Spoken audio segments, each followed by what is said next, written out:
Do you believe everyone has a calling, Sheila?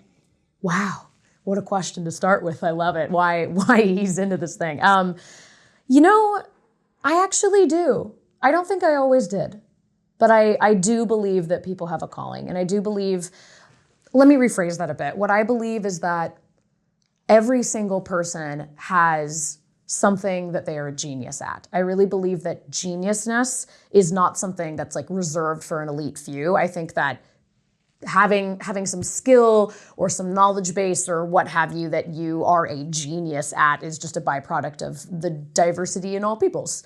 And so I would say that a calling is an intersection between your zone of genius, as it were, and ultimately what kind of legacy or what kind of good you want to leave with the world. So that's how I would define a calling, and I do believe it.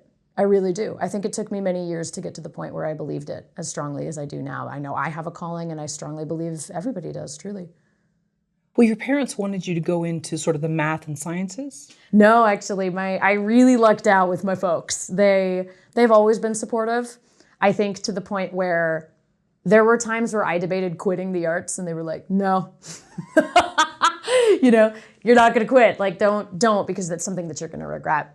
So I got my start actually in music and started basically working quasi-professionally from age 6 on. And so there were times, in school where it's like, I want to do what all the other kids are doing. It's high school. And they were like, no, you're going to stick the course. So they were always supportive. I'm very lucky in that regard. There was never a, expectation of go into STEM or, doctor, lawyer, engineer for the Indian side of the family. It was never part of my life. What are some of the ways that someone will have their voice silenced? Wow. Or their dreams silenced? Oh, man. Same thing.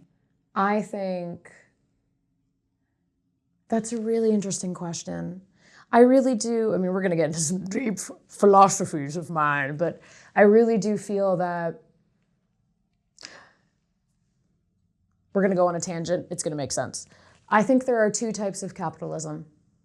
I think there's a capitalism that is centered around abundance, that is centered around everybody can eat, and society does better when everybody is contributing together their gifts to make society better.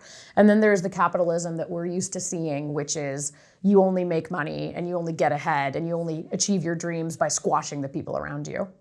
So I think ultimately you find folks who are in those 2 different camps. And there are a lot of people running around, especially in early education, in college, in these places where they're being exposed to young people. You find a lot of bitter folks who say, like, forget your dreams, give up on them now. I also teach on the side. It's something that I really like teaching and I really like mentoring. It's something that's really fun for me, being able to give back. And I have never once told a student, no, this is not something you can do, or don't have this dream. Because I am not a fortune teller and I can't see into the future and say, you will succeed or you will not succeed. All I can do is help nurture what they feel their calling is. And then it's up to a lot of things that are not in my control, nor in their control as to whether it happens. But I do believe that if you're able to nurture somebody's voice and not put on any of your own ego BS onto the individual, if you're able to really nurture them, then they have the best chance at having their dreams come true. So I think to answer that, so many factors that we think are helpful silence voices. And then of course, if you're a woman, if you're a person of color, if you're anything that is not straight white male, which I do believe that straight white males have this problem too. I think all different demographics of people have different ways that they're silenced from sort of their cultural groups, as it were. There's different silencing methods. But I think at the end of the day, it's like folks are silenced because someone told them it was in their best interest. But generally, they're told it's in their best interest because somebody is assuming they know best. But really, life is random. Life is completely random. The only 2 things that are guaranteed are death and taxes. So it's not any of our jobs to dictate whether or not someone's dreams are possible. I think as mentors, as teachers, as creatives, all we can do is lay the groundwork for somebody to dream. What fears do you have about being an artist? What fears do I have? I have a lot of fears. I really do. It's funny. I just made my own production company, and it's called Fool Pictures. And people were like, why is it called Fool Pictures? And I said, honestly, because there's two reasons. Plays into this, I promise. One is I used to believe that I didn't know what I was doing, and therefore I was a fool. And it was like, well, I don't know what I'm doing, but thank you for trusting me with your time and your baby. You know, like, let's try to make it happen. Over time, I realized that it wasn't that I didn't know what I was doing. It's that other people inherently did not trust me because I'm a young woman. So how on earth could I have this knowledge already?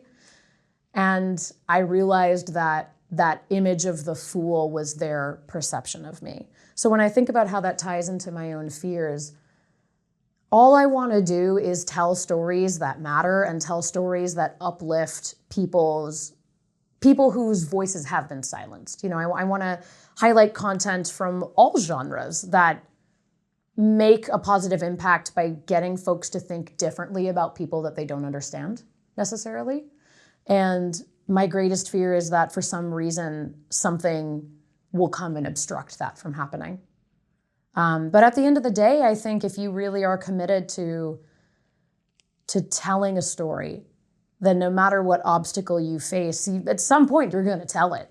You know, you can't promise that millions and millions of people are going to see it, but there is always a way to tell that story. So I think there are a lot of fears, but if I really think about it, they're all kind of ego-based, you know?